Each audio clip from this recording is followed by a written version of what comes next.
Hello, hello, how are you? Good, great, me too. Let's continue with our Aurora Deep Dive Part 25.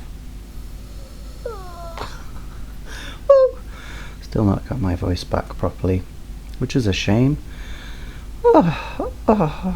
But it's going to be okay. We don't have any top Ds in this one. Yeah, two of the other tracks from this first initial EP, Running with the Wolves EP, we've got in boxes, as it says up here, in boxes. And then we've got Little Boy in the Grass. Two, I think, well, at least one fan favourite here, I think. I think in boxes splits people, but I might be wrong about that. I don't think that was a joke, but it elicited laughs, so if you found it funny, haha, good. Yeah, that's me. Very funny guy. Yeah, so this is a curious one, and you see here we've got a key center of C, but we switch between Aeolian, Dorian and Mixolydian. I'm going to just briefly explain. C stays as our sort of home throughout all of these, but the other notes around it change. We basically have sort of 7 different classic ways to come away from C. We have the major way, which is called Ionian. We have the minor way, which is the Aeolian way. So that's coming up in this one, but the major isn't. We have a few between major and minor as well. We have the Dorian, okay, so that's the Aeolian, and it has one note different. So in C Aeolian we have an A flat, but in C Dorian that A flat is an A, it's one higher. So that makes the scale a little bit different, and it makes all the chords different, it makes the melody sound different, it makes a big difference. Mixolydian then is one step further towards the major, so we don't even have this E flat that we have that in both the Dorian and the Aeolian.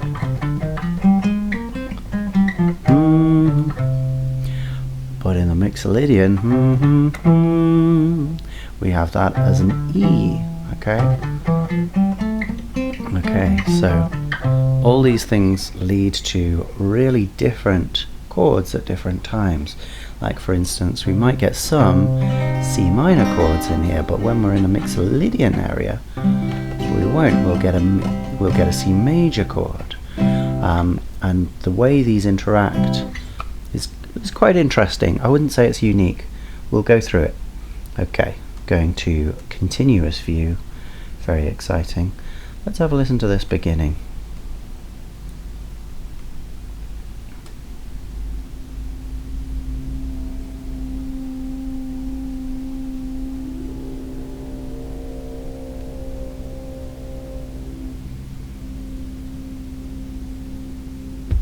So most of that is just one low C. Ooh.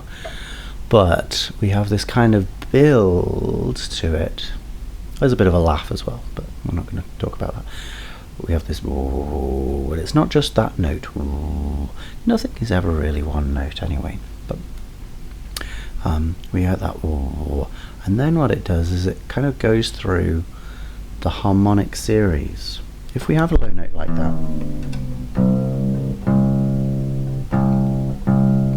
depending on what notes are emphasized in that note, we might hear more of this note, or more of this note, or more of this note.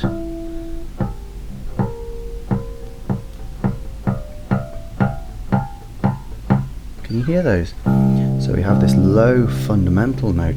Ooh, ooh, ooh, ooh, ooh.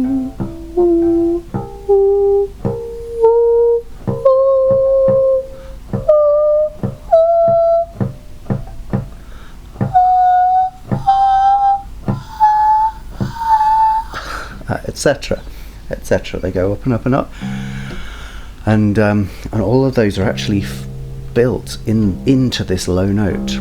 But the low note is sort of dominant because all the notes are sympathetic. They all vibrate in a similar fashion, and within our ear, instead of hearing all these different sounds, we just hear the one.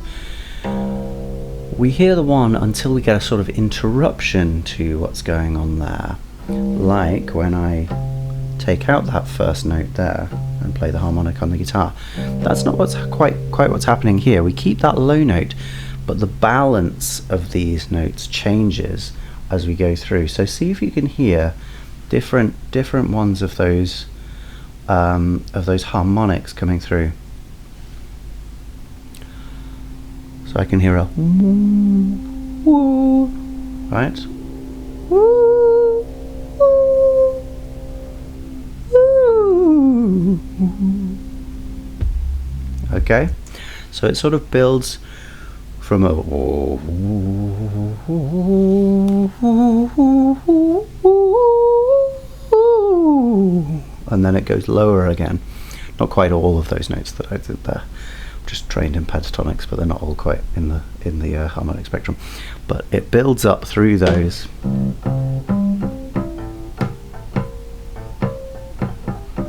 then it comes back again.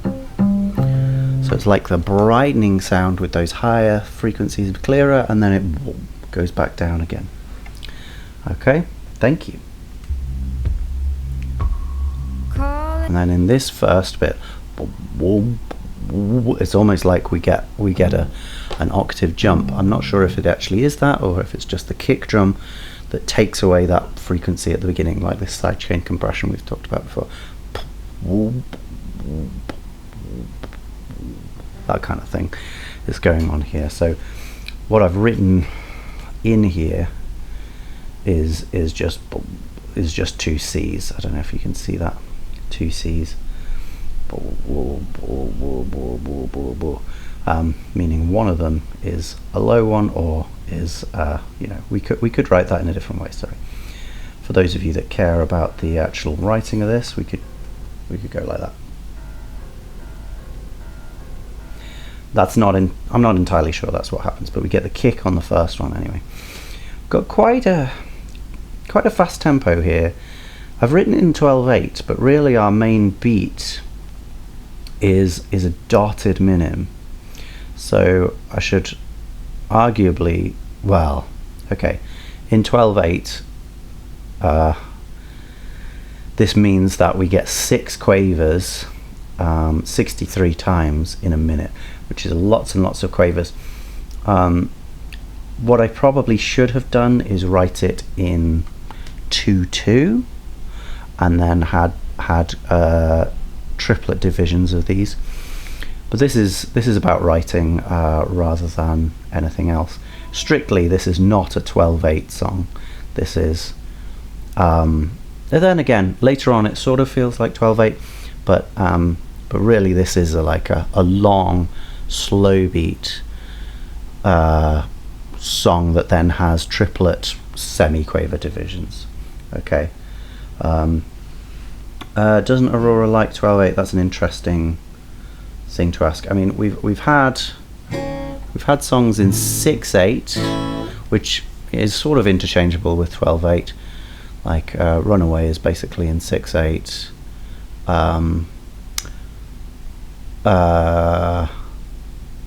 What are the other ones? I don't know. We'll see as we go along. Definitely it does come up. Yeah, certainly does come up. Anyway, let's see what we've got. Let's hear that first verse. Out for the lonely, I am going home. I've been doing awful things again. I hear them laughing in my head. Okay, 4 very distinct sections, but not massively different to each other. This first one,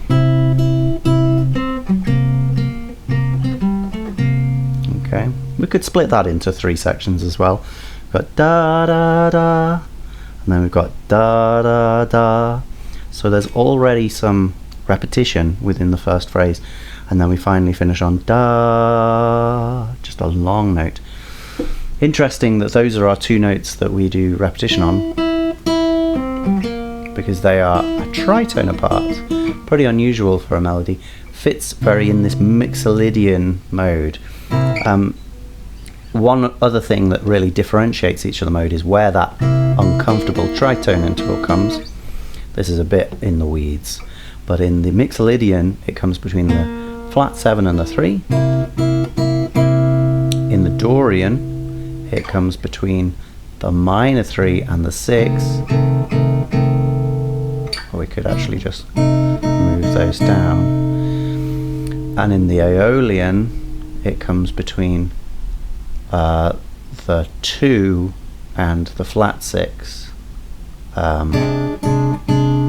Yeah, so it actually shifts down a semitone in each of those as we get darker modes. And then in the next one it is between the 5 and the flat 2. So yeah, we keep going, and then in the last one it's between the 1 and the flat 5. Gross. Anyway, yeah, so we're already playing with what is basically the most sort of emotionally sensitive set of notes in this scale, in this mode. We've got them straight away.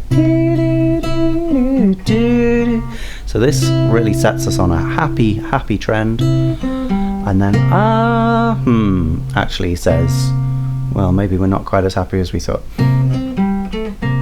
We've got this bouncy rhythm, which is, you know, like long, short, long, short, long, short, long, short, long, short. But it doesn't happen all the time. It mainly happens towards the end of the bar. We've got longer notes at the beginning of the bar.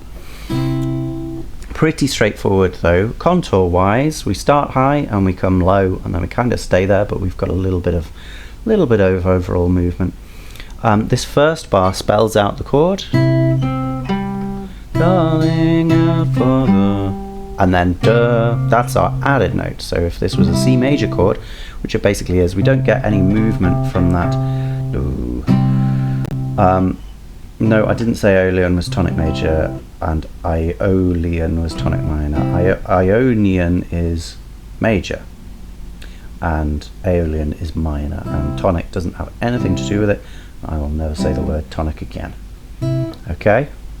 Good, glad we're clear on that. Thank you for your question.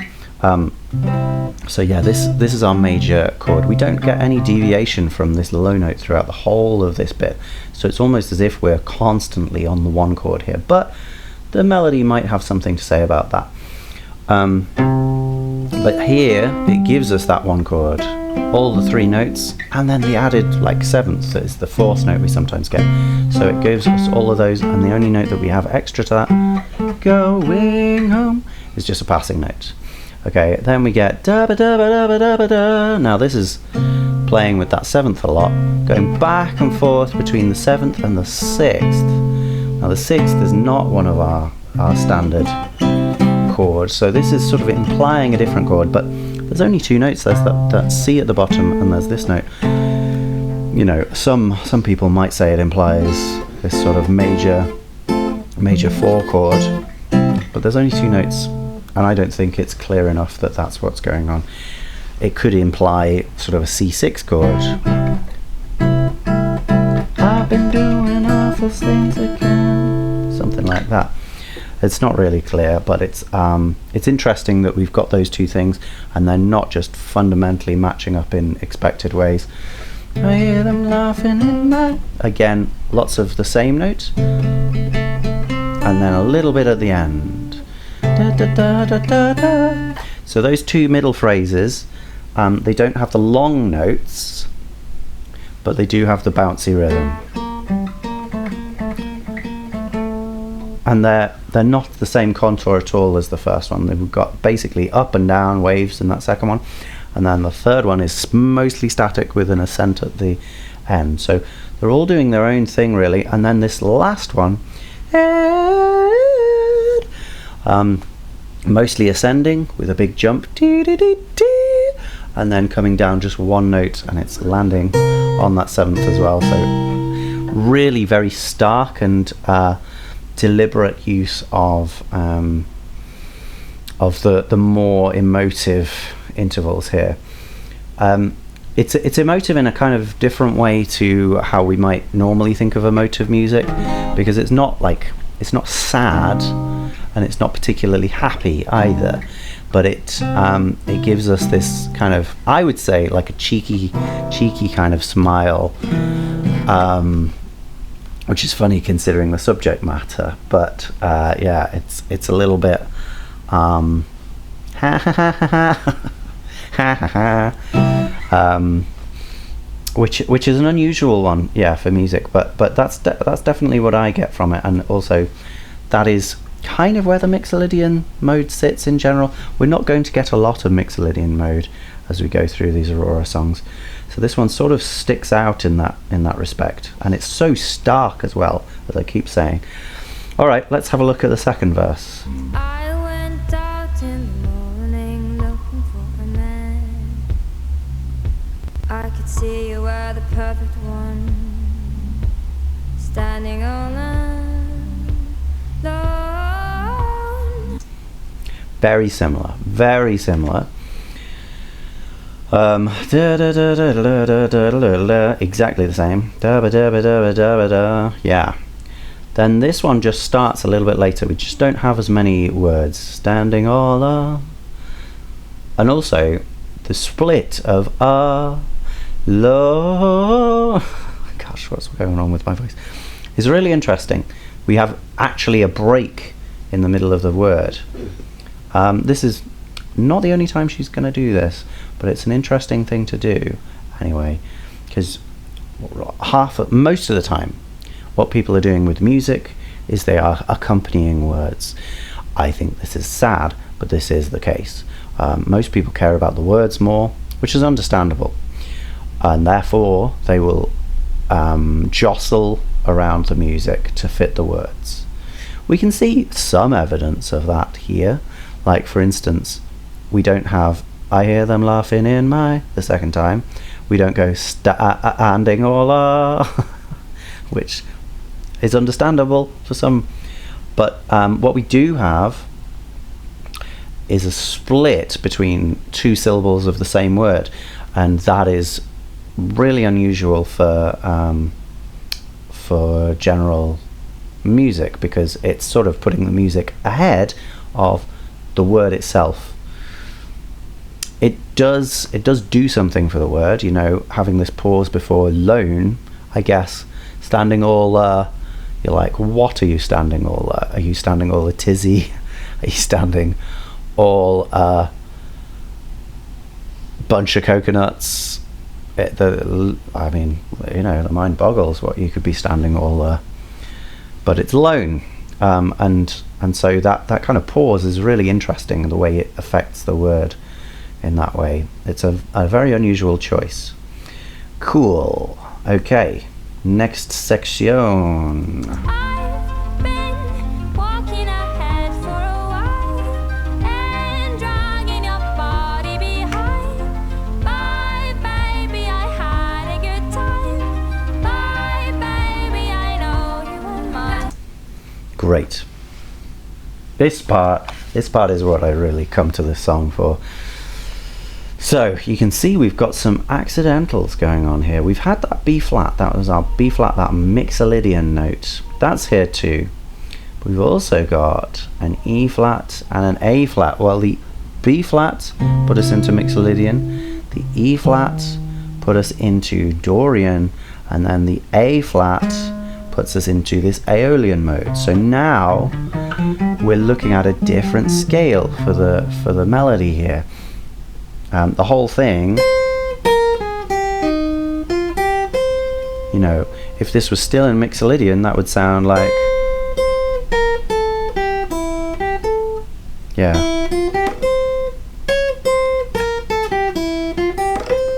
So it would give us a really, really different feel, wouldn't it? Those changes really give it a different, and it is a slightly darker sound, but that's kind of offset by the harmony, and the harmony here is doing one of my favorite things. the harmony doesn't really care that we are in a clear Aeolian framework for the melody. The harmony gives us, ooh, yeah, I forgot I detuned that. It gives us this F major chord. The F major chord is the major 4 of the key. Well, that fits just fine in Aeolian.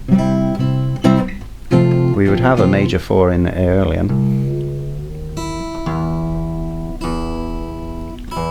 But in a minor key, in an Aeolian, did I just say Aeolian? I meant Mixolydian. No, it would fit very well in a Mixolydian mode. You could tell something was wrong. Mixolydian mode would give us that 4 just fine. But in an Aeolian mode, in a minor mode,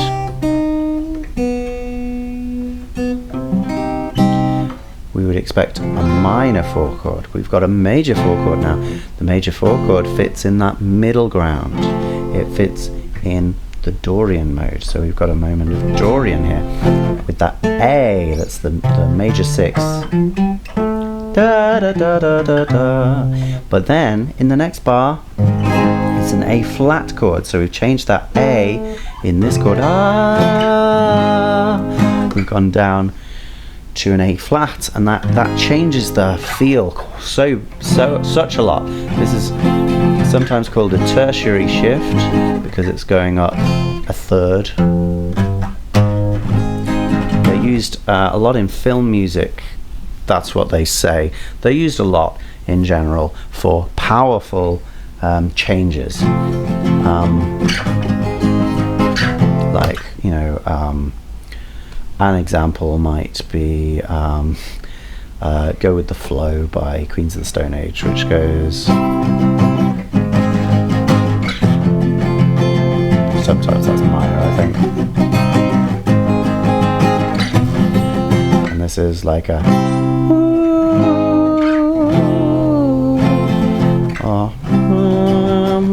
oh yeah, and that's the other one, is Territorial Pissings by Nirvana. Oh, I've forgotten that. And anyway, the chorus is gotta find a way, better way, better way, gotta find a way, better way, better way, gotta find a way, better way, better way. Yeah. Anyway, bit of a misleading tangent there. Anyway, the point is that they have this big shift because they change something to do with the scale or the sort of key underlying, and that's what happens here. We get I've been walking over a while and dragging your body behind. So the last 3 sort of fit together, and in fact the 1 and the flat 7 there that we have, which I've written as flat 7, I guess it would just be 7, but whatever. That's, you know, I've put it as flat 7 because we're thinking of just C major, I guess, as the middle thing. Doesn't matter. It's a B flat chord, B flat major. The C minor and the B flat work with the F in Dorian mode. The A flat works with the C minor and the B flat in Aeolian mode. So we just have this one moment where things really switch, which is between those first 2 chords. The other 2 fit quite nicely with both the chord that they go to and the chord they come from. They work in both of those key centers. So I think it's a really, really well chosen chord sequence. The first 3 changes you do hear on songs, but having that extra flat 7 in there is actually quite novel, and just adds a little bit of an extra colour. It doesn't change much, but it's a really nice thing. The notes of the melody fit over that quite nicely. The C just fits fine, just in the melody.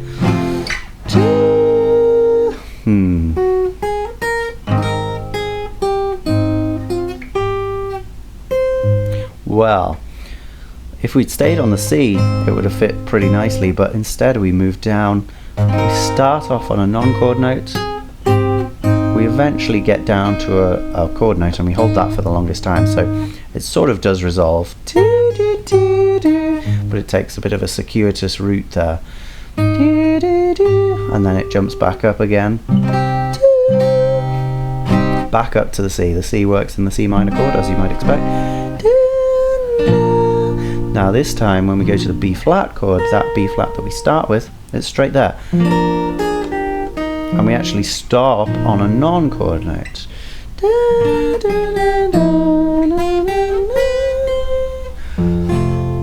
Yeah, we have that C anticipation both times as well, but to be honest, the C is the most comfortable thing, so it doesn't really feel like an intrusive anticipation. Same thing happens the third time. Sometimes, yeah, the first time I guess we get shorter notes, but with a pause after, so that it still feels quite long. I've been walking ahead, and then we get and dragging you, joining it together, and then the third time, bye baby, we join it together, and then the last time we join it together again. The only difference is we don't go up again at the end. Do, do, do, do. We go do, do, do, do. Same note, down an octave. Fun stuff. And a really nice way to end with that low octave as well. Doesn't happen the second time, but I find it really, really satisfying the first time. Then we get, what do we even get?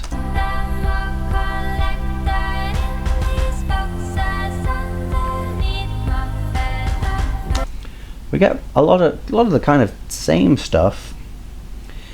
Same sort of harmony, although it's not on that beautiful synthesizer, which by the way is doing an arpeggiated figure, but it's not quite. Yeah, let's actually just go over what that is, because it is pretty much the same each time. Okay.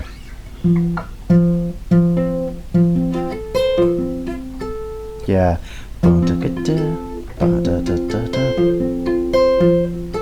Yeah, and then we move that up.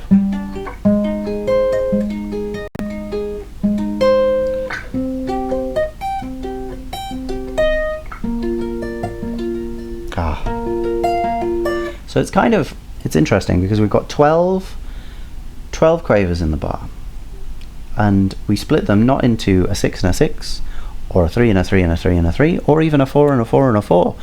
We split them into a 5 and a 4 and a 3.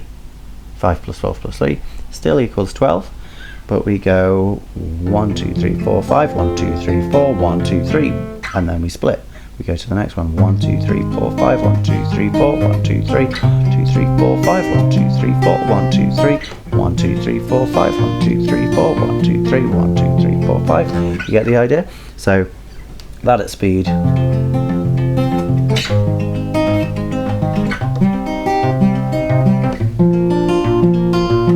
Something like that. It sounds just like an interesting pattern rather than something that you could easily do. Yeah.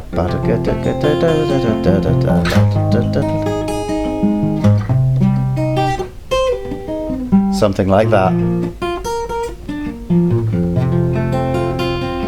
Which is just 1, 2, 3, 4, 5, 6, 6, 2, 3, 4, 5, 6, 1, 2, 3, 4, 5, 6, 1, 2, 3, 4, 5, 6, 5, 6, 1, 2, 3, 4, 5, 6. It's not nearly as interesting, but because this splits it in irregular rhythms, it's a really fun feeling. So chords wise, in this next section we get the 1, but it's now a major one, major. So we did have a C minor in the previous section. So are we back to Mixolydian? Sounds like it probably. And then a 4/7. So that's really showing us that we're not even in Mixolydian. Because that 4/7 uses an E flat, so we're back in sort of Dorian there, and then immediately back into Aeolian with this, a flat 6 here. So we've got the E in the first chord there, the E flat in the next chord with the A, and then the A flat in that third chord. So already shifting all the time the harmony here, and so it feels a little more yeah, a little less comfortable maybe than your average Aurora song. That said, the melody here is very, very straightforward. Just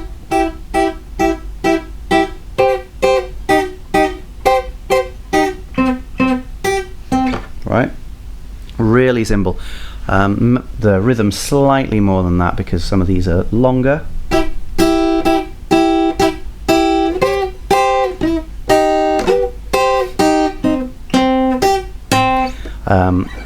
I really like the kind of stop-start rhythm of that. Ba ba ba ba ba ba da da da da. It feels very sort of jaunty and fun. It's two different voices, a third apart. They jump up. They're still part of the chord. It's that C major chord. Then they come down. We actually get a 4/9 chord here because we get that G on the top of that. Really nice with the E flat changing. So the get them all collected in these boxes. E flat. Right. Fun change. And then that stays in the next chord. And we get that A flat major 7 with the do kind of thing. That's our whole arpeggio there. Lovely chord. And then it's just jumping down the fifth. And we lose the harmony part there as well. As well as that though, we have these really fun harmony parts. Well, they're kind of fun. They're simple. We've got those being hard, and then they go down to there. Okay, so they're just following the chords. So the other ones really that are the thing. They come from the left and the right. They seem to take it in turns, going from one to the other, and I can't quite make out exactly what's going on. But they're doing the second and fourth beats of each bar. So if we're going, got them all collected, they're on them all collected, these. And most of the time, they're basically up the octave from where our main harmonies are. They're up here, and they're just doing short notes, and then sometimes they pick out higher notes. But the weirdest thing about them is that they don't shift when the harmony shifts. When we get this F9 chord, which has an E flat in it, the E that we have up here stays. So we get this unholy, we get an F, an E, and an E flat at the same time. Now, because those notes are pretty short, it doesn't quite register as the absolutely disgusting clash that it is. Nonetheless, it is there, and I will play it again so you can hear it. The only other thing to focus on, after that next chord, which is an A flat, still has that E in it. Then finally, for the last one, we get a top C in the background. Let's hear it again. Where are we going from? 104.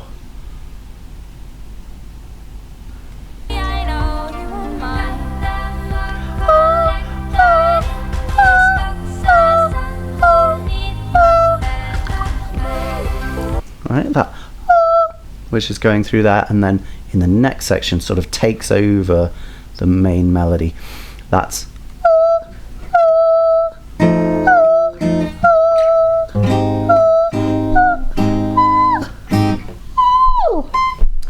it's there in the background all the time. Weird, and it's there almost every time as well. Okay, then we have this post-chorus bit, don't we? Post-chorus kind of hook thing. We get the same harmony going on here, but now we do have those arpeggios back, so that's nice. Not quite the same chords as when they had them last time, but pretty similar. And they're doing the same order. The main difference then is this hook.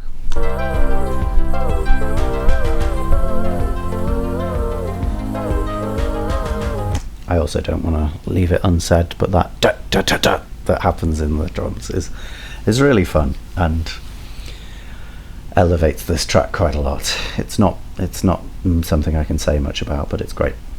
So here we have Again, we're back to Mixolydian to begin with, and very clearly in Mixolydian because we get this jump straight from those two most powerful notes again. The tritone interval.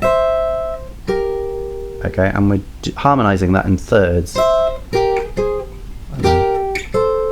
What is it?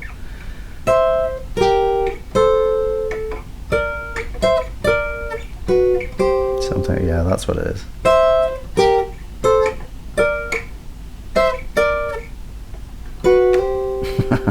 Okay. Again, we do this trick of repeating the same thing but coming in slightly later the second time. We've done this before. Which one did we do it in?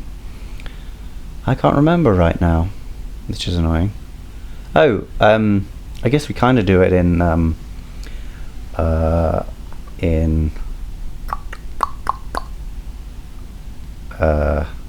Runaway. But yeah, this is a common trick. So at the beginning we go, ooh, and that's straight on the beat. 1, 2, 3, 4. And then the second time we don't just go straight, ooh, we wait. 2, 3, 4, 1. Okay, third time same as the first, fourth time same as the second. So we get this sort of A and B, even though they're the same material, there's a slight difference, so it makes it feel more comfortable, or more exciting, I guess. Carrying on. There I am, still lonely with the souvenir. I would kill for some company. Oh, I haven't written in the words. Whoops. Temporarily. Okay, yeah. So here now, we're back to the verse, but this time we don't have 4 parts. We only have 3, which is interesting. So here again, I guess we're having the opposite side, the winning out of the words, at least to some degree. We get the same melody to begin with, da da da da da da da da, slight melisma there, da da da da da. That's totally fine, but we don't get da da da da. We instead wait a bit, dee, dee, dee, dee, dee, and then we come in with what is basically the lone or bed, but it's earlier. It's like a whole bar earlier, a whole 4 beats earlier, and it is elongated, dee, dee, dee, dee, dee, dee, with an extra note at the end, because it's over a different word, temporarily, with a he on the end. I would say that's a win of the music. If you have to add an extra he in your word, then the music has beaten the lyrics. We also get a harmony over the top as well. Nice thirds harmony here. Simple stuff, but effective. And interesting how it just appears on he and not the whole word. Just like this sudden glimmer of something extra, I guess. Next one. I did once have a lover, only kept his hands. They can dance and play the songs for me. Knives in the background, is it? Play until I sleep. Very similar then to that second time. Very similar. Basically the same rhythm. So interesting then. I guess mostly very consistent, this song so far. We've had a lot of repetition, even in this part, which has 4 different things happening. We still get those repeating the same way the second time, almost the same way the third time, with an interesting difference, and then the fourth time is exactly the same. Let's see if we can keep up this in the next section.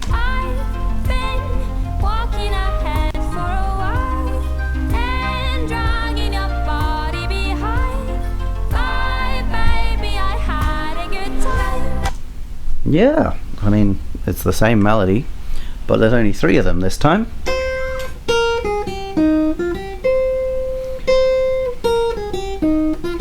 So we don't get that low one. We don't get that low one, which is a bit of a shame. But what we get instead is some octave harmony. I think tapping out when Aurora's voice taps out here, we don't get that low E flat. Dragging your body behind.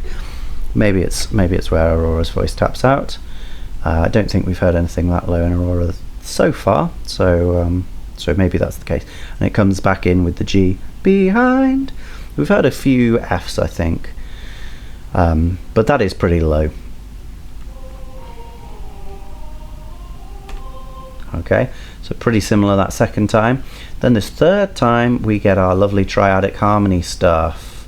3 different voices, and they're going down the chords. So this is over at that F chord, but they haven't sung an F chord, they've sung a C minor chord. Okay, so we get that. So that makes this chord into that same F9 that we were getting in boxes. We get the same extra harmony here. That said, we get that for a bit, and then we switch to the A flat, but there we've got a sort of suspended B flat chord for a bit, just for the beginning of that bar. So it goes from just having one note unresolved, like we have in the first 6 times we hear this, to this time we have 3 notes unresolved which then get resolved. So it's just a bigger sort of pull, more emotive in general. Lovely stuff. And then back into the chorus. Chorus happens basically the same. We maybe have a few extra harmonies on here, but it doesn't really change anything. The music happens the same way that time as well. And then we go into the hook again. The hook happens pretty much exactly the same way as well. So then we are on to our other hook, our sort of bridge hook. Okay, so let's skip over to there. Oh, sorry, I should have probably said, in the hook that comes after the chorus, post-chorus hook, the melody basically stays in Mixolydian the whole way, so we get that.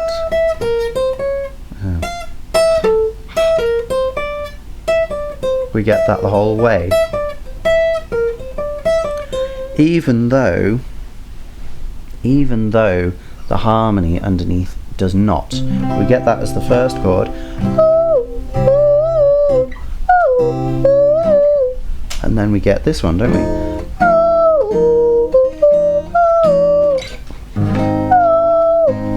So we get those clashes that we heard in the background in the previous section, but now they are foregrounded. They are the main melody thing. It's so odd. It's a very unusual choice, and I guess it plays into the witchiness of this subject matter, the creepy murderousness of it, something like that. Then the next section.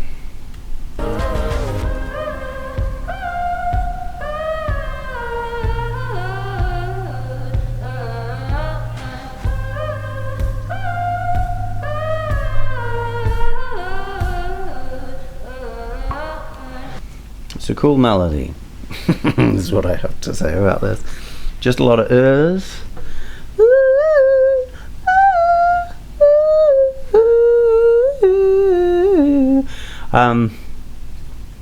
So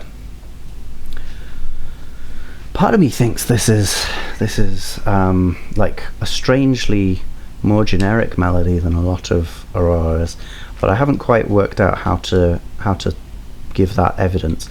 One thing that's nice is this do do do do do do. So it's like an internal motif there. We go up one, up, jump down, up one, jump down. Same thing. Do do do do do do do do do do do. We end there with the same ones that we start with down an octave. Do do do do do. Right. So we end where we began. Cool. Interesting how we've got two short phrases and then one much longer phrase. Yeah, so it's balanced in a kind of unusual way there, but in a way that is quite nice when it is applied to the chord sequence here. The chord sequence, basically one low bass note that's changing every 2 bars. We start on a C.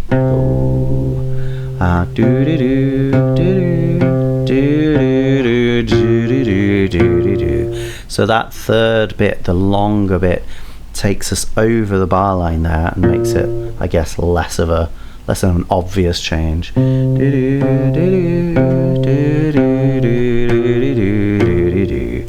I guess it gives us that B flat in anticipation. That said, the melody doesn't then give us any kind of B flat chord. It basically just gives us a more sort of C chord.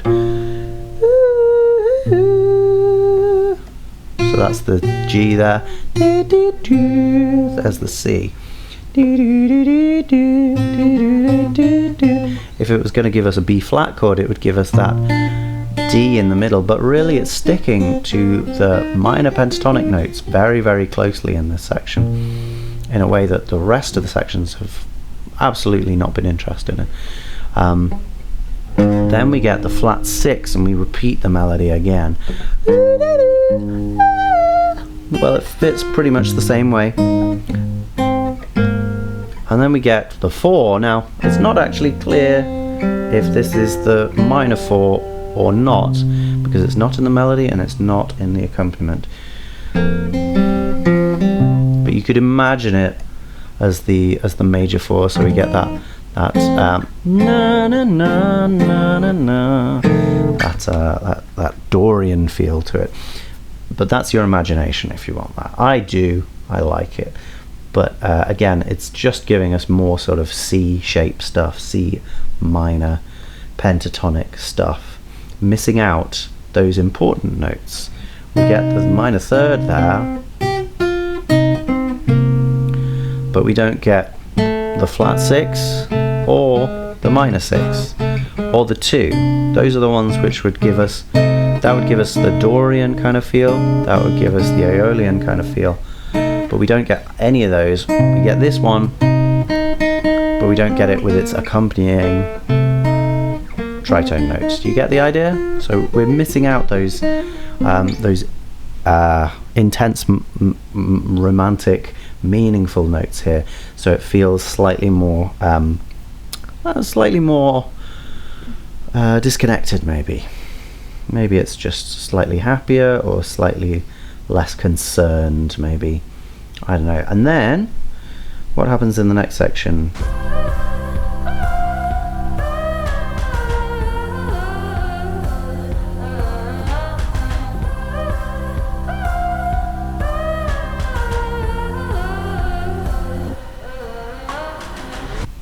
We get some repetition of both that melody and the chorus stuff, really. We get those.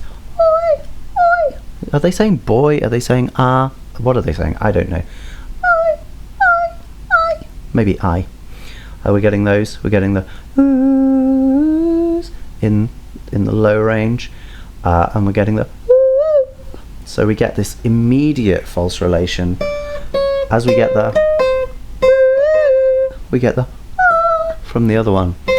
So really there is absolutely no care for whether we're getting those two notes together like there is in the majority of other music.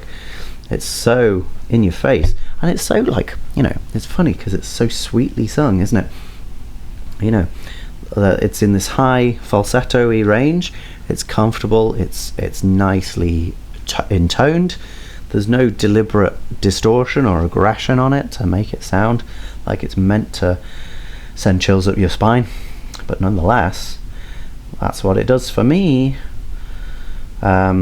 yeah, we get a few repetitions of that melody, then taking that melody from the bridge where it was doing its own thing and putting it in the chorus. A classic thing, we've come across that many times. And yeah, letting it do its own clashes in its own way, and we get it twice as well. Then after that, what do we get?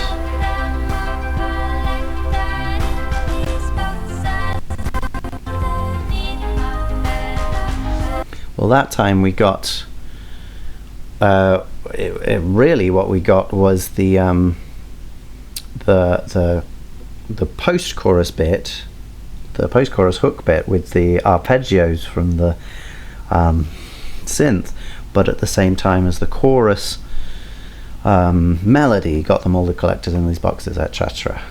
So we're kind of getting a merger of those two sections here, but we're not getting the melody of both two sections at the same time.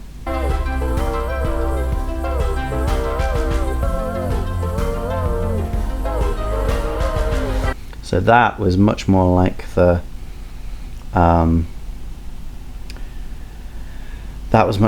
post-chorus bit. We had the post-chorus melody and we had the arpeggios, but we still had the things from the chorus. So we're still getting that amalgam. It's just in different arrangements. And then we come back and we do the versey stuff again. Yeah, interesting. I'm not sure I've written all these in, but maybe I have. Maybe I've just got them in confusing places. I've got an extra thing in here as well that I haven't written in, but it's this kind of high C and low C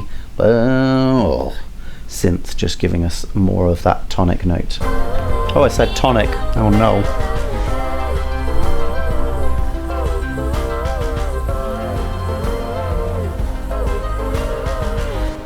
Okay, and we ended with our post-chorus bit, but it's still with those highs from the chorus. So really sticking those two things together in this last set of choruses and post-choruses.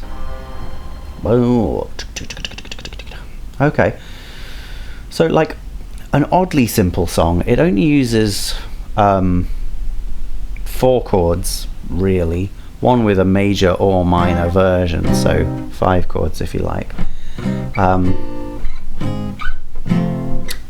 But nonetheless we get loads of different colours from those, and quite unusual colours at that, colours that people sort of gravitate to when they are trying to distinguish themselves, or sorry, not distinguish themselves, distinguish their music from the standard sort of emotional palette that you might have. And I think that's thoroughly accomplished here. It does probably make it a little more of an uncomfortable listen, or a sort of you have to be in the mood for it listen, in comparison to some of the others which push that mood on you quite impressively. But I don't know, I'm a fan. Let's load up the next, and while it loads, oh, is it not there? Come on now. There we go, Little Boy in the Grass. Closing in boxes. Sure, let's save the changes, whatever they are. And while we're doing that, we're going to have a look over here at the top 10s. Hey, can you read it? No, maybe, I don't know. Hey, we've got some tracks here. Instrumentation, texture, structure, harmony, melody, and we've got the tracks. So I am gonna add the next one to this. You can see what order we've got them in here. Where does in boxes go? Well, I would say, oh, have we still got these colours? Yeah, that's pretty much the same colour, isn't it? I can't remember what brush I was using. Never mind, doesn't really matter, does it? Let's just make it a big one. Oh, I think it's the oil brush, isn't it? Which one's that? Oil, no, watercolour, oil brush. Yeah, sure, let's go with that. So yeah, so Runaway currently doing pretty well, leading in 3 different areas. I think it's not going to be touched in texture or instrumentation here. Structure wise, and the stars definitely not getting smashed. Harmony is an interesting one, and we could argue that this has the best harmony in some ways, but I think I'm not going to do that, and I'm instead going to keep running with the wolves at the top for now and put this second. Now, is this going to work? Yeah, that more or less works, doesn't it? Just drop that down, and then let's write it in this lower place. What's it called again? In it, but wow, that's awful. This is too big. This is too big a brush. Let's try again. It boxes. There we go. All right, and then shift that up. So there. Okay, nothing fallen off just yet. Melody wise, I actually like its melody quite a lot, but the verse is I'm less fond of. I'm tempted to put it ahead of Running with the Wolves, but I think that is sort of not true. So let's instead put it above Awakening. I really think these first two are just getting absolutely smashed. They're lowest in all of these categories, but I think it is basically fair. And in fact, why don't we just copy and paste this just to save us time. Copy paste. It's over there for some reason, but now it's over here. Let's just make it fit. There we go. All right. Okay, structure wise, the structure is kind of straightforward, but it does do some fun stuff at the end. I think, yeah, again, we're sort of looking third from bottom here at the moment. Oh no. Oh, come on now. Move those down.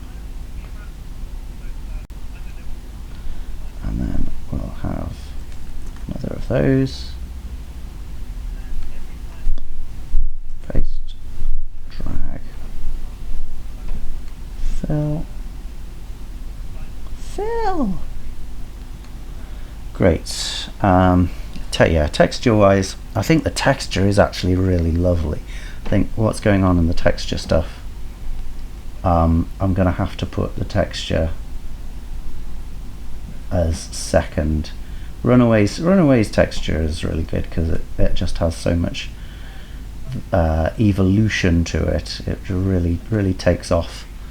But this one's texture is just really nice sounds, so I think it's hard to deny that it should be high there. And then instrumentation wise, it's not got anything really particularly interesting instrumentation wise, but it does have that nice synth, but it is really just synths and voices and a little bit of drums. So I think we can probably even put it at the bottom for instrumentation. I think that, you know, you could argue it's still better than Puppet, but I'm not going to. I'm going to put it in the bottom row here. Why does it want up? Ah, okay. There we go. All right, great, cool. Let's set me back to normal size. Here we are then, with our second one for the night. Little Boy in the Grass. Okay. No Mixolydian this time, but still an Aeolian and Dorian mix. That's interesting. Back to 4/4 tempo, time signature wise, meter wise, 111 beats in a minute. That's a little faster than I will tell you the story about the little boy. That's not how it goes, but we can see already that we have 3 long notes at the beginning, so there is a connection there. Anyway, let's hear it. Let's hear it.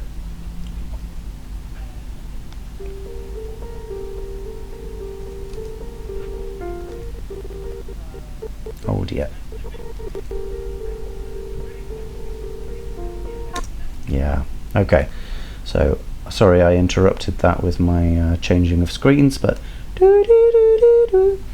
it's pretty straightforward motif, very commonly used. A little bit of a creepy thing. It has a novel ending the fourth time, but it's a really straightforward change. So it goes down one note instead of up one note, basically.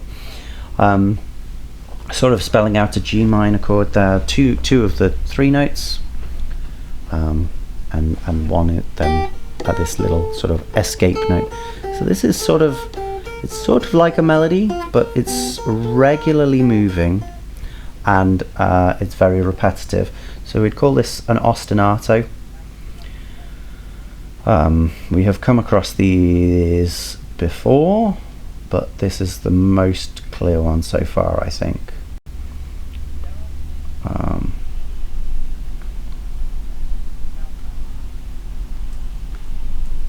Okay, moving on. Verse. I will tell you the story about the little boy I found in the ground. So we immediately stop that ostinato and we get some chords. A 1 chord, a major 3 chord, and a 6 chord, major 6 chord. So G minor, very clearly established by that first chord, but then we do take it to its relative major straight away after that, and we have more major chords than minor chords, but that first one does feel pretty heavy, I would say. But the others, yeah, I don't know. The melody,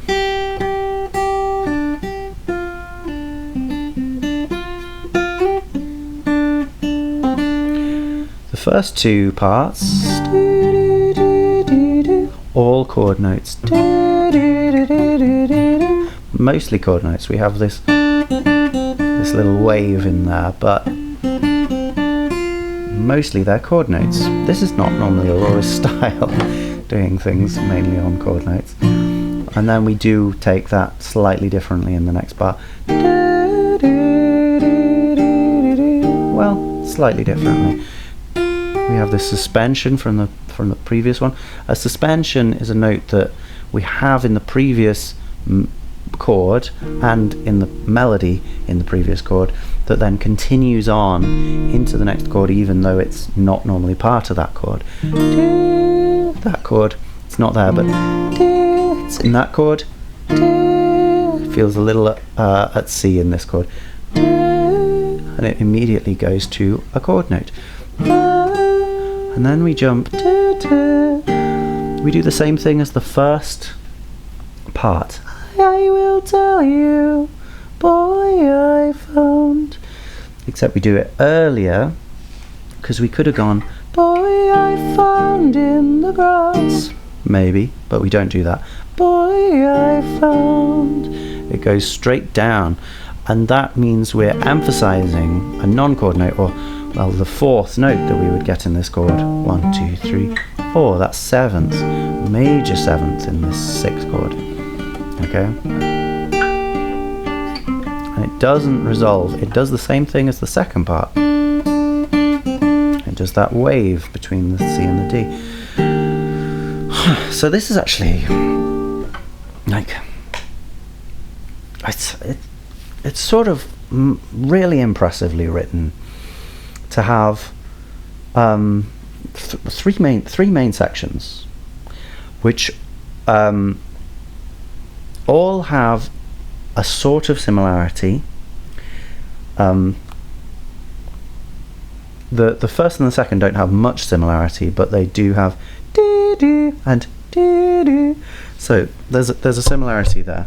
It's almost like an alteration of the same thing. And then that third one brings together both of the features of both of them, the wave of the second one, the notes of the first one, and the long-held notes of the first one as well, with the suspension going from the second one to the first one in a way. It's like the kind of thing that if it was written deliberately to have all of those things, you would have to marvel at the IQ of the individual who did it. As it is, what is the intuitive version of IQ? Do we have a thing that we can call Aurora, which is like the genius of channeling beauty or something like that? I don't know. That's not a very beautiful. I certainly don't have that level of IQ in channeling beauty. I can channel disgust very well, but not beauty. Anyway, that's what we got for that first melody. Really cool stuff. Tired soul, as he told me he could hear the children wanting to pass. Really, really similar this time. But we have a melisma on me, which I don't particularly like. We could have had told me that he could hear the, and then it might make a little, might work a bit better for me. I don't like told me he could, but that's really splitting hairs. The interesting that the melisma we do have is in the same place. This children, boy, and emphasizing that suspension again. Cool, nice. Same thing twice. Maybe with a little more pull back on the rhythm the second time. Sounds of laughter in the air. So here we've got different chords. So we were in G, we had the 1, the 3, and the 6. Then we start with this low F, and really it's just the F, but that chord is completely spelled out by the singing. We start with these ones, and they just go up together all the way through that chord, arpeggiating it. Arpeggiation is basically singing the chord tones one after another, kind of like that. Okay, so that's what they do. Two different voices going up in the arpeggio like that, and then they come down. As the chord changes, they go down. So they go from this F up here down to this E flat. Now we haven't got a third there, but you think they're going to do the arpeggio down again. So they could go,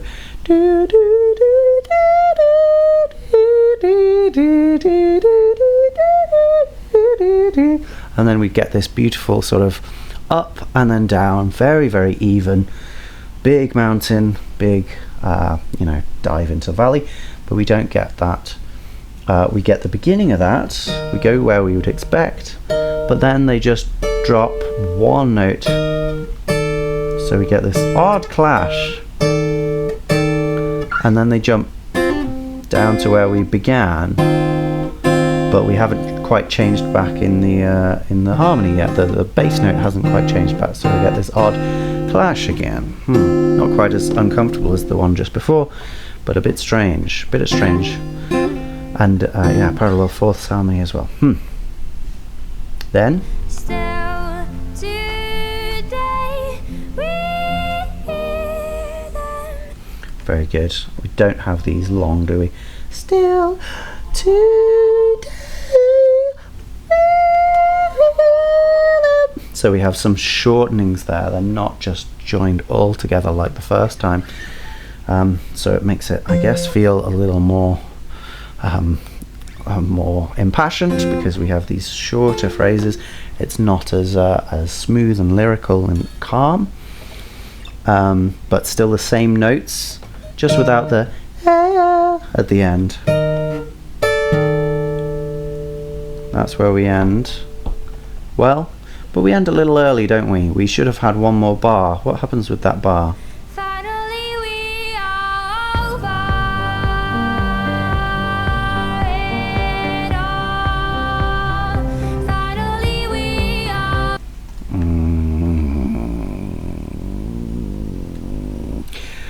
Gosh. Hey. Oh, that's not correct. Sorry. This should be a 1. I should have checked this. What's going on here? Oh, hang on. Yes, no, sorry. that shouldn't be a 1.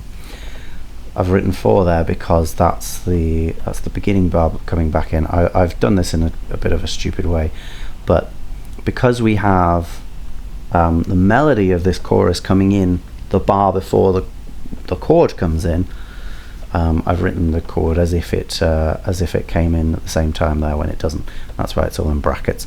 But where we really come in is this 1 here. And this is arpeggiated again, but it's arpeggiated in a kind of jumpy fashion. We don't go all the way through the notes of the chord. We jump over this one, and then we come back to it, and then we jump over the one but after that, and we come back to it, and we jump, and we come back.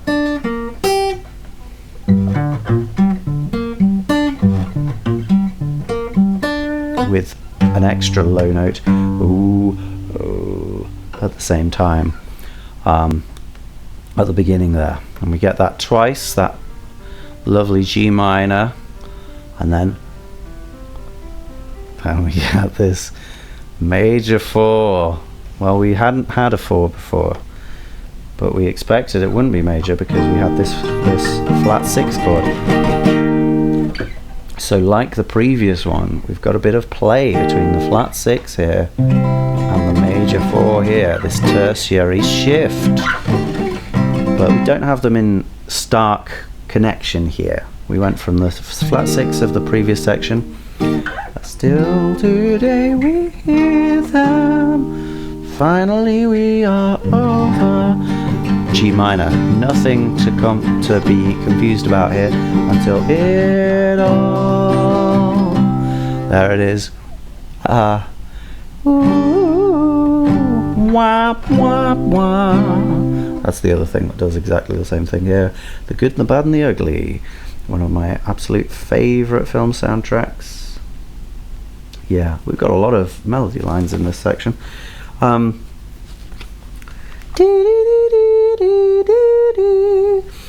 Pretty simple melody. I don't know. It goes up and down, doesn't it? And then we just go those two notes, the top and the bottom note, and then we hold that. And what's really cool about it is we hold it over the chord change.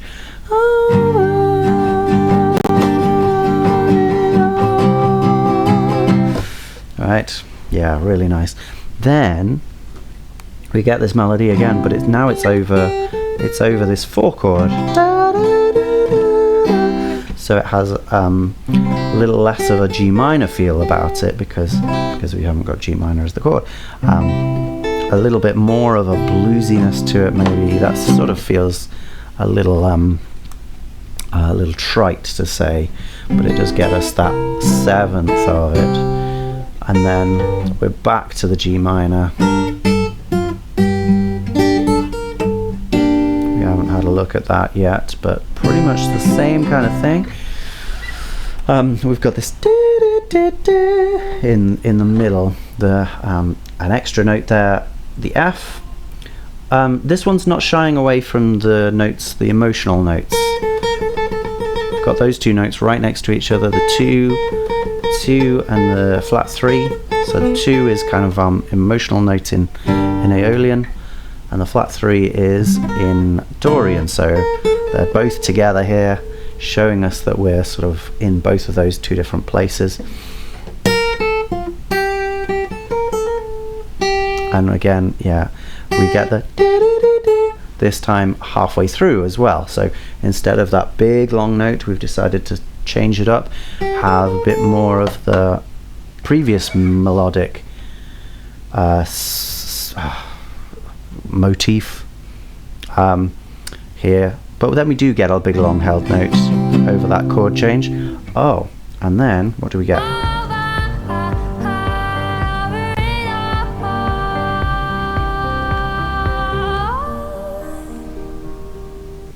We get that switch to the flat 6 with some more split arpeggios on, broken chords if you like. But the melody doesn't go up to one of those main 3 notes. It again goes to the 7th.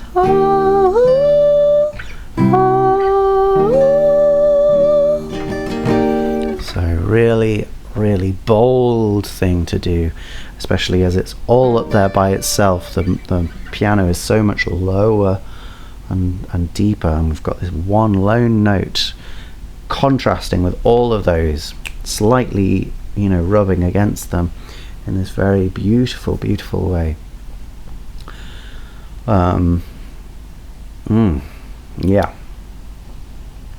Yeah, I don't know what to say.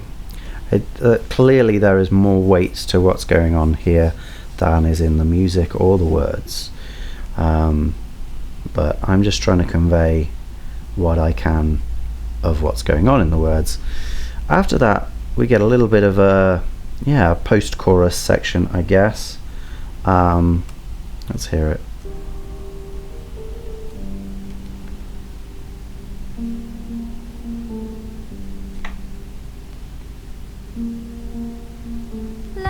Yeah, some little whispers there.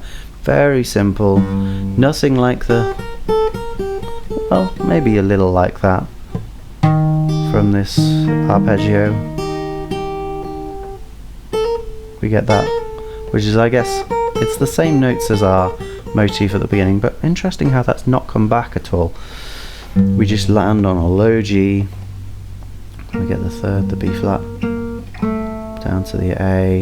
So it's like dum dum dum, just split an octave apart, and we get a repetition of that. Very stark and open and simple, not much going on. Feels very dejected, I think, like the kind of stuff you would write if you were really, really, really upset by something, really depressed and didn't want to move. Next verse. Let them run from the violence. The world is way too cold and bright for their eyes. Well, it's not the same motif, but we do have more happening in the piano here. It's doing this kind of thing, back and forth with just two notes.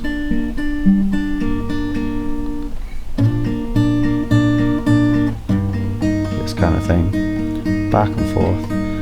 Yeah, very clear beat, which is different to the previous time we heard this verse, where we really just had some chords at the beginning of the bar.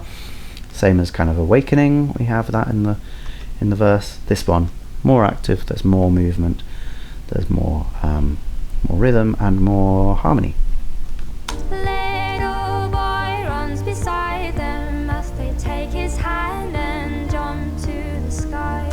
So there we do exactly the same melody, but with a third harmony the whole time, and this doesn't do what a certain amount of Aurora's thirds harmonies do, which is go to match a chord, not necessarily the chord that they're over, but this one really just stays in third harmonies the whole time. So we get that G chord, and on that, then when this jumps down, we get the F, which isn't strictly part of that chord, and then as we get to the B flat chord, those two chord notes that we got in the melody there, we get this added from the harmony one. So yeah, so really not worrying too much about those chord relationships, and then we get that beautiful double suspension, and then this held. It's a major 9 chord. We've had these a few times, like in Runaway we had quite a lot of this, but this was on the 4 in that because it was major. This is a minor kind of feeling song, so it's on that flat 6. It has the same kind of feeling, but maybe in just that bit more of a morose, unhappy place, even though it's such a beautiful, beautiful sound. Then we get the pre-chorus again. Still today, very similar to before, but now we get 3 notes to begin with instead of just these 2. We get these 3. But then when we hit this one, we don't get that top A, which is a bit of a shame, really. We just switch to only 2 parts for the come down there. I can understand. It makes it seem sadder. To make things as basic as possible. Second chorus. Do we have anything different? Oh, we do.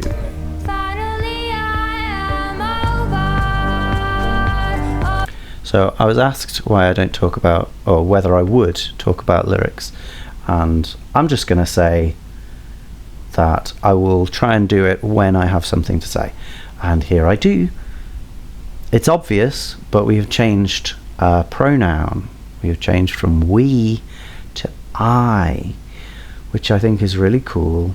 I don't know what it specifically means, but it's the kind of thing that I really love in music, and I do it in one of my songs. I have a song called I Wish, and I starts each verse, but then I actually run through. So within 6 verses, I have a different pronoun following I in each of the different verses. So if you're into literary fucking around, then that is one that will tickle your pickle a little. And this is doing the same thing. Yeah, what does it mean? I don't know. It's not important. The music is the important thing.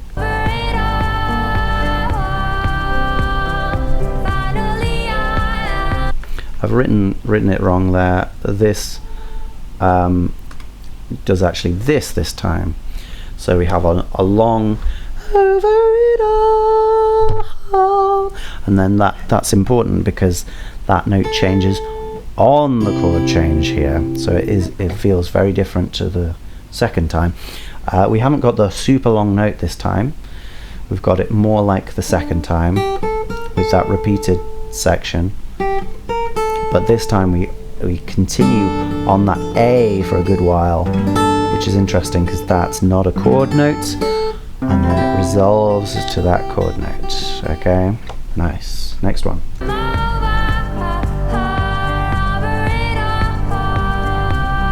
We've actually got some low harmonies there as well that I didn't notice when I did this, which are basically these.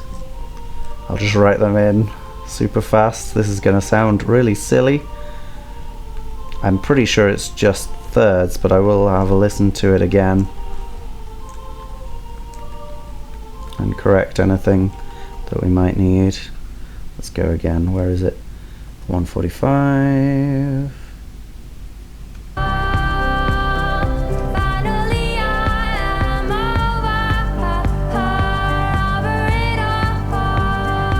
No, it is, yeah, it is that. So thirds are the same as sixths really, but sixths have a bigger interval to them. They have the same sort of relationship. So instead of or where are we? We'd be doing, that would be the thirds, but instead we're there.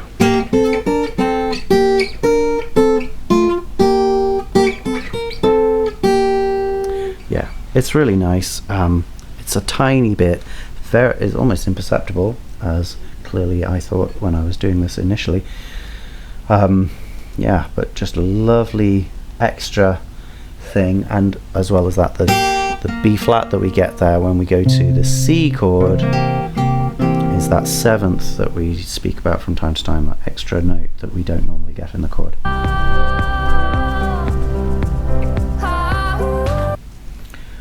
I can't get over this next thing. I absolutely love this bit.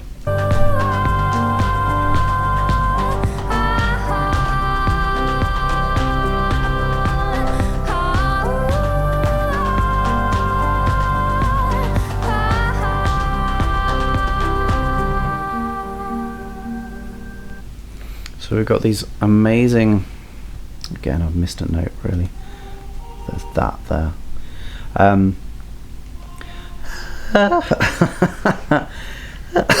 No.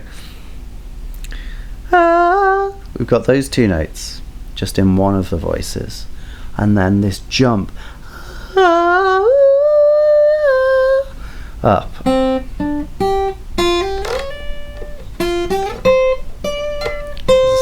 Slight hint of that note to begin with, but really it's this just big fifth jump, and then comes down, and then we get this sort of bluesy again.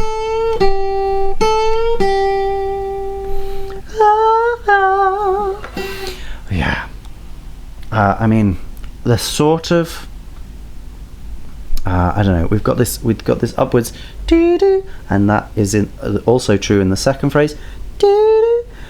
But then we end them in different ways. We have this one long held one the second time, whereas the first one is held for a bit and then comes down, rather than so they are kind of different, but they are almost like a question and answer here, doing very similar things.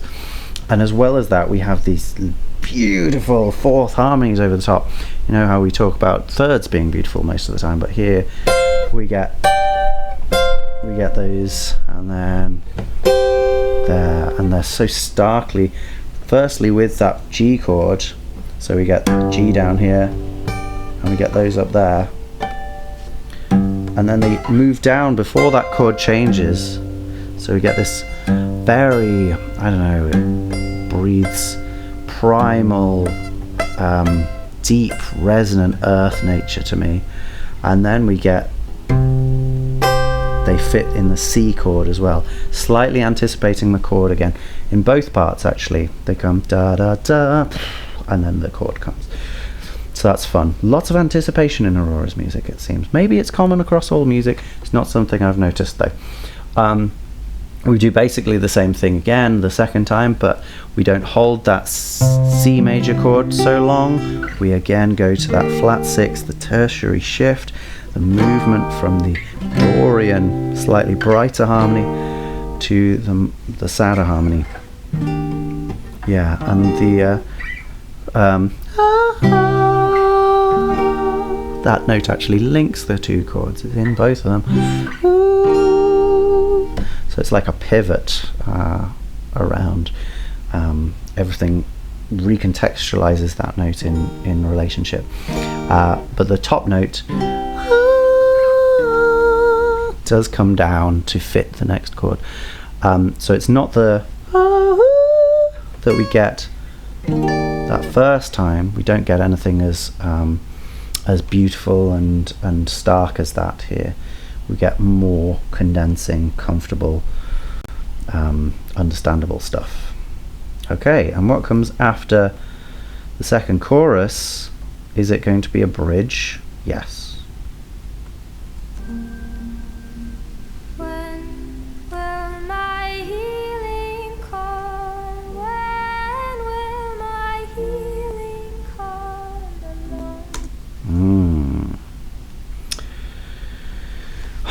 Well, here we are. We're here with the 4 and the 6 and the 1 again. So if we alter it and do it in a different key, no. I've been walking around for a while and dragging your body behind, but baby I heard a guitar. It's the same chord sequence as we get in that. It's a good chord sequence. It's got this tertiary shift in it. It's really similar, but to be honest, this one is actually not quite the same, because this is, while it has the same bass note, which is going from that 1 to the 7 there, it's not a 7 chord, it's a 5 chord. It's got the notes of a 5 chord, a minor 5 chord. So it's a 5 in first inversion. You know, we've talked about these chords occasionally not having the root note that they would normally have. So it gives it this slightly more uncomfortable, you know, and that's maybe not the best word, but a softer, less clear, less stark, less aggressive kind of resonance, rather than that one. It's that one, right? That seems a little softer to me, and that's what we get here. 4 chord sequence. So we actually haven't had many of those in this, but this is one chord per bar, and the melody is pretty much going with them. There we've got that major third on the C. When will my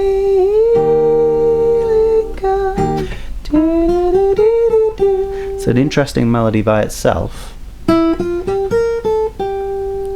because it's going. It sounds Mixolydian actually.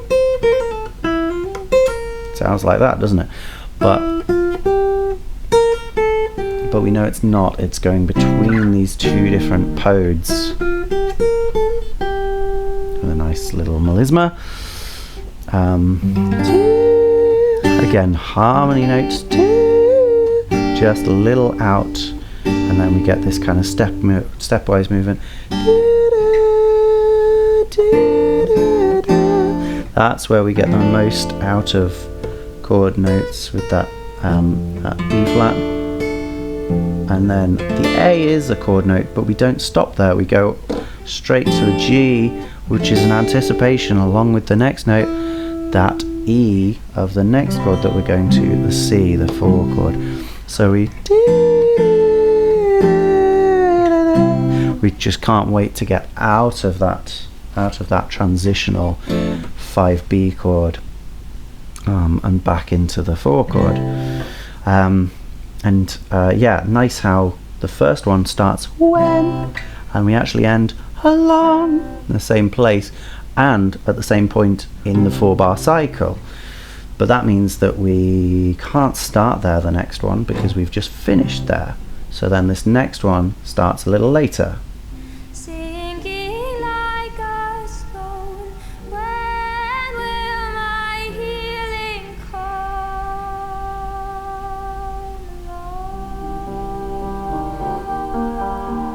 along? Yeah.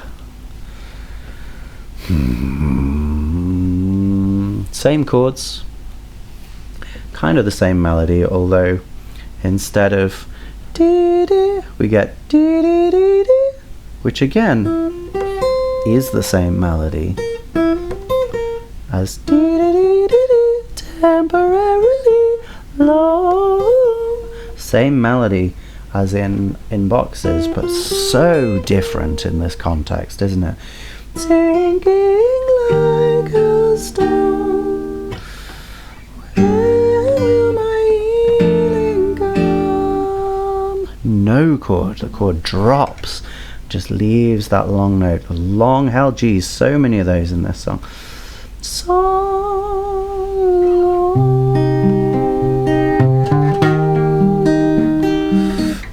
And for the first time we get this 4 minor, we get a C minor chord on along there.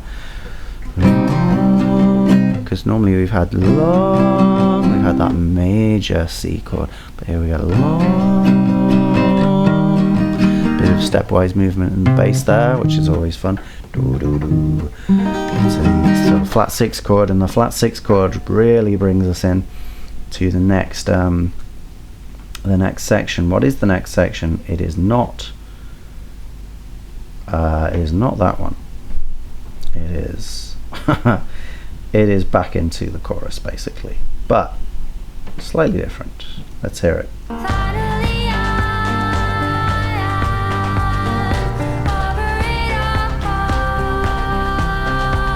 Another amazing percussion bit, by the way, in this.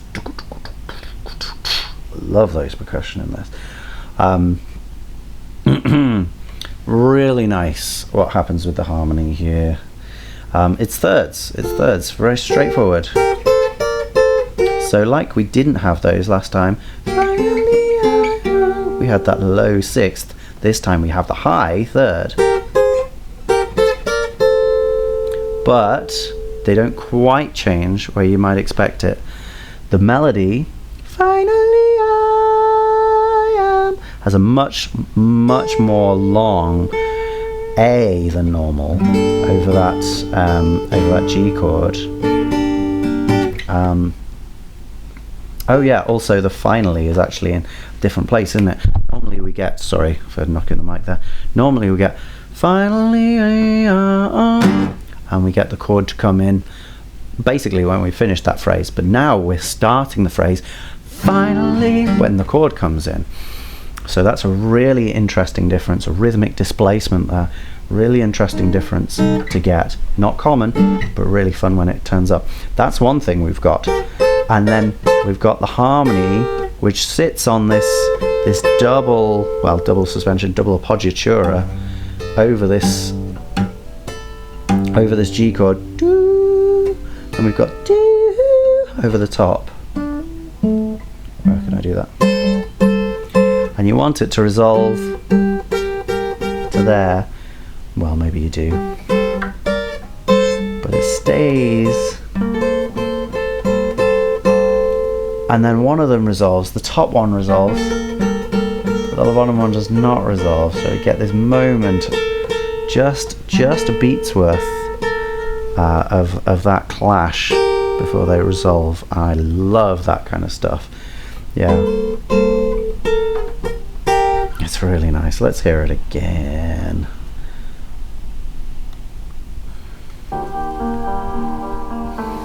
Here it comes. Ooh. I'll do it again.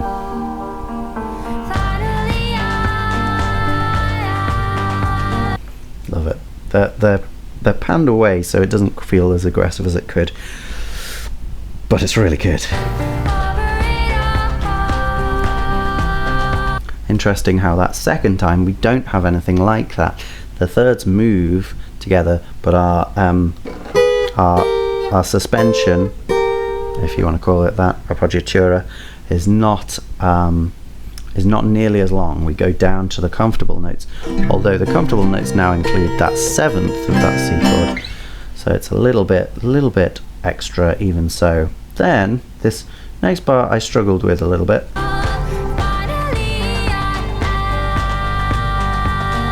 Because we changed the melody a bit.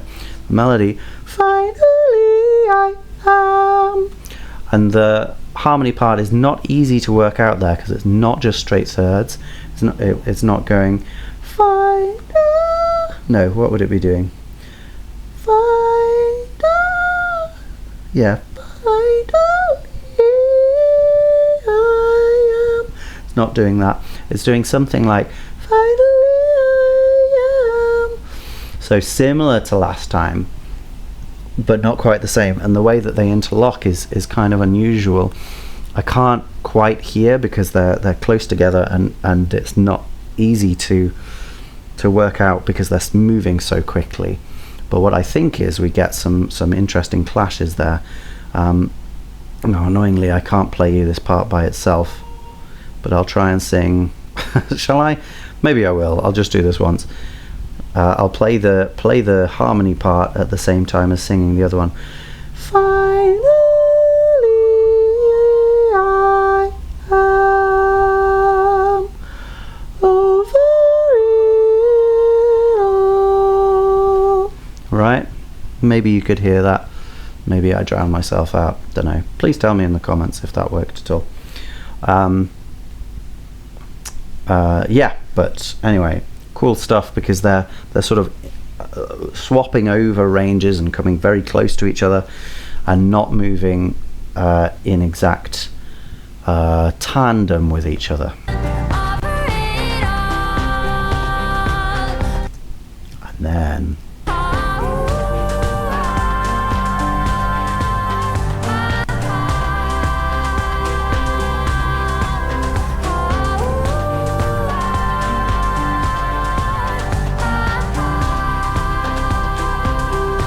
really similar to the previous bit, but it just adds that extra bit of breathy goodness, having that extra note, and then not just and but also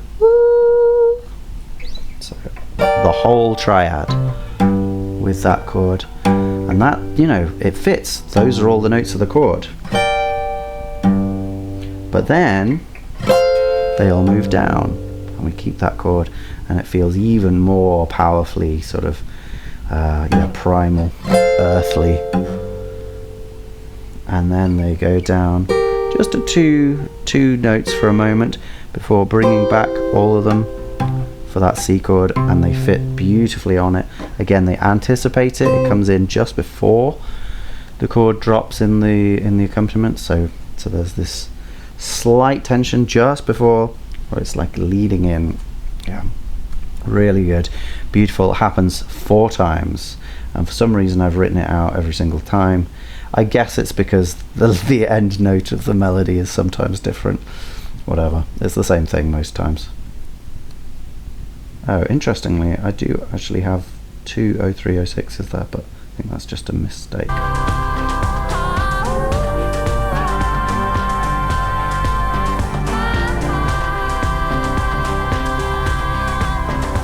Is it going to do the same the last time?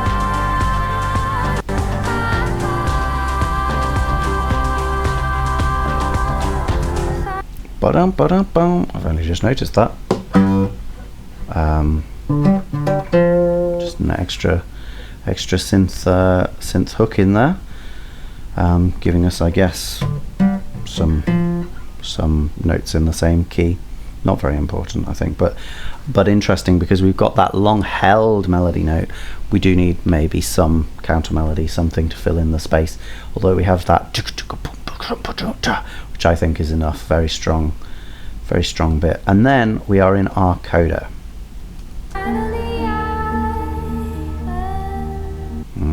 And here, same melody as we have in the chorus, but this time we're on a different chord. We're on that flat 6 chord. Finally and instead of the 7th, which we've had quite a lot in this chord, we have, well, the sharp 11th. Not an easy and a much harder note to make settle on this chord.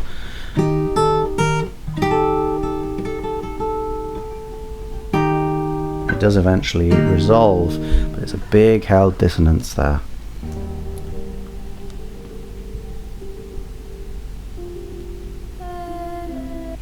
And yeah, back to the G minor for a moment there. And the melody takes over. The piano takes over the melody for these lovely descending.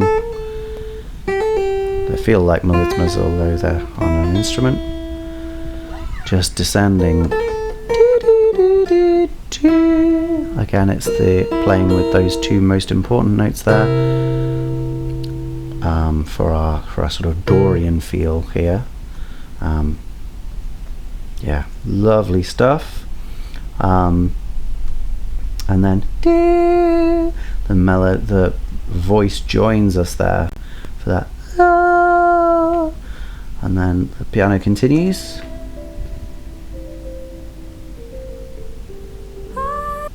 Almost the same the whole way, but then instead of, which wouldn't have worked, going back to the G, instead we have this sort of turnaround to start the original one again, but this time in thirds with Aurora. Oh, I guess it is an English cadence. Hey, is it? It's the same notes for an English cadence, but not being used in the. So you would have what? Something like that for an English cadence,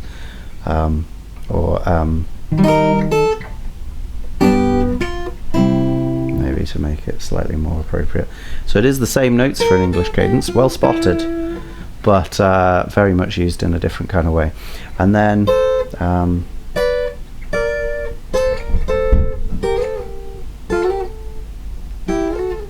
but the English cadence is a perfect cadence. It's not a fourth, is it? No, I just mean it's an English cadence used in a non-perfect cadence. Ah, sure, yes. In a plagal cadence even. Yeah, although a plagal cadence in Dorian mode, and we don't generally get those musician talks. Anyway, yeah, and then we've got it in thirds, which is lovely, and jumping up all the way as well.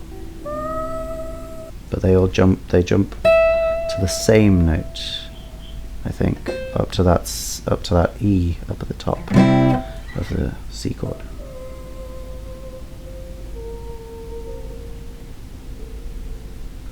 Yeah, and it keeps coming down a little bit, and it sort of falters on the B flat with Aurora singing that a little bit. then Aurora takes over just for the last bit.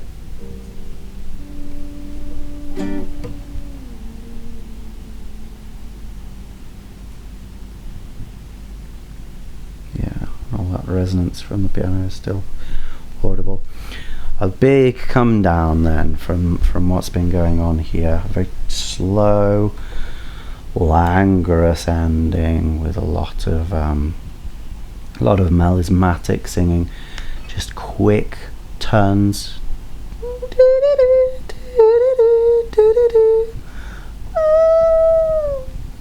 You know, loads of things, just small things, and so much less deliberately written than what goes on in the rest of the song, which is a really interesting thing. That said, the chorus never has the same balance of those notes. We never get more than once. We do get that more than once, but then what comes after it is always slightly different. So again, I guess Aurora is finding moments in these songs to do original I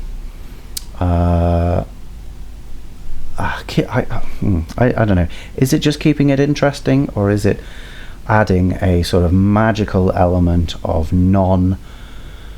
convention, something like that, to put in these moments where things aren't just how you would expect them each individual time melodically. So there's new melody, or there's just a new arrangement of the melody as it existed. This isn't as common as you would expect. You would think people making music loved music. You might anyway, and that they were therefore going to put a lot of effort into making things exciting all the way through to make the best music they could. People often don't, and it's just nice that it's clear in Aurora that we have moments where she has deliberately done that. I mean, we have a rhythmic displacement in this. This is so above and beyond the expectations of a song, and it hits so powerfully for people who are present enough to notice, but also people who just are listening and experiencing something, something changed. You might not be able to tell what it is. You can still feel the power of it. Cool. Anyway, good. Where do we put this one then? Top 10s, come back to me. Okay. Look. This one's really good. It's better than Runaway. I mean, I always thought that. Is it better melodically? I would say so. I don't think it's quite as catchy, maybe, but I think it is better. So we're going to shift all of them down, and then we're going to in tiny writing. Right. No, we're not. We're just going to put L-B-I-T-G.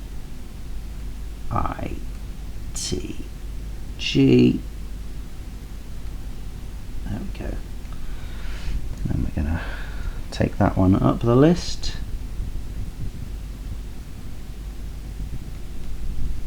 Copy. Drag.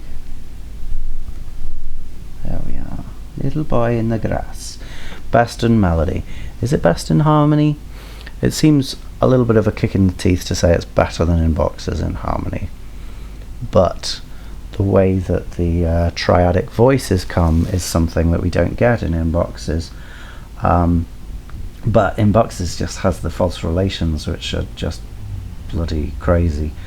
Do we say that's better? I would have to say probably no, which is a shame, because I think In Boxes' grandest achievement is that. But yeah, I think it's fair to put it under that. But do we think it's better than Running with the Wolves? In some ways, I really think it is. But it's not achieving anything much more than In Boxes has done. So I think it's just out of fairness to inboxes, we've got to keep it lower than Running with the Wolves. Running with the Wolves does have really nice Dorian and Aeolian stuff as well. It's not quite as explicit as in this. No, you know what? No, it is better in this, isn't it? It is. So let's move it down. Boom. And then Little Boy in the Grass. Here we are. Great. Lovely stuff. Okay.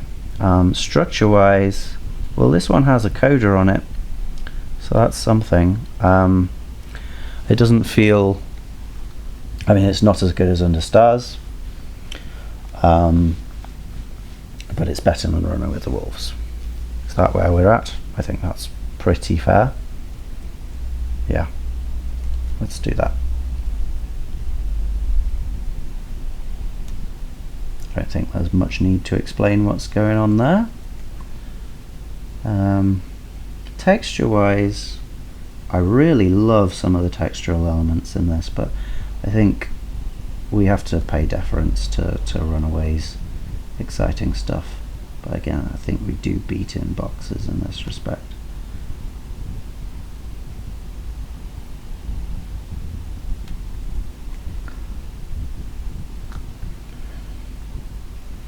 And then, well, instrumentation wise, we do pretty much just have like piano, drums. Actually, you know what? Let's have inboxes higher on texture, just because we like the sound of those instruments so much and the way everything fizzes together. But we'll have this higher in instrumentation because those drums are so good. Are they better than Running with the Wolves? Yes, I think broadly Running with the Wolves instrumentation isn't that great. And you know, the piano and the drums in this just sound mega. The voices do too, but yeah, it's the drums and the piano. I'm tempted to put it higher than Runaway actually, but we'll keep it there for now. If it comes to a fight where we have to keep one of them, we might switch things, but for now that's all fine. Okay, all right, makes sense. That's how we're doing it. I am dead and I have to go, but have a lovely day, a lovely night, and keep listening to great music, and the rest of your life should also be what you achieve, what you aim to achieve it to be, or something great. Bye bye. Let's go again sometime.